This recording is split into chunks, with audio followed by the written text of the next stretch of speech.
ایک جھوٹ کو چھپانے کے لیے 100 جھوٹ بولنے پڑ گئے۔ 9 مئی سے متعلق بانی پی ٹی آئی کا ایک اور مضحکہ خیز بیان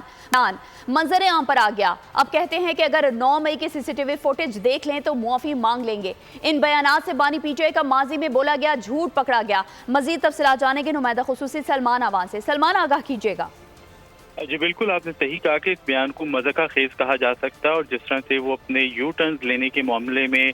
مشہور ہیں یا بدنام ہیں، تو یہ ان کا ایک اور ماسٹر یو ٹرن ہے جس میں انہوں نے 9 مئی کے حوالے سے سارے کے سارا اپنا بیانیہ جو ہے وہ ایک طرح سے الٹ کر رکھ دیا ہے، اور بڑی مضحکہ خیز جو ہے ان کی گفتگو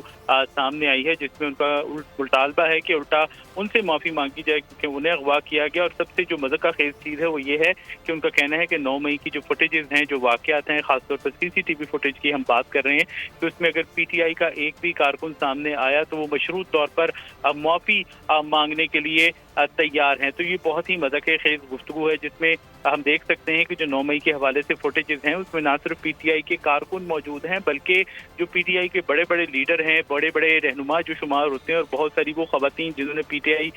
کے جھنڈے اٹھا کے، پرچم اٹھا کے، ان کی تصاویر اٹھا کر پاکستان کے خلاف، ریاست پاکستان کے اداروں کے خلاف مغلظات جو ہیں بکیں اور دھمکیاں دیں، وہ تک فوٹیجز جو ہے وہ موجود ہیں، اور اس کے باوجود بانی پی ٹی آئی سابق وزیر اعظم کا ٹھیک ہے۔ سلمان آوان تفصیلاً آگاہ کر رہے تھے، آپ کا بہت شکریہ۔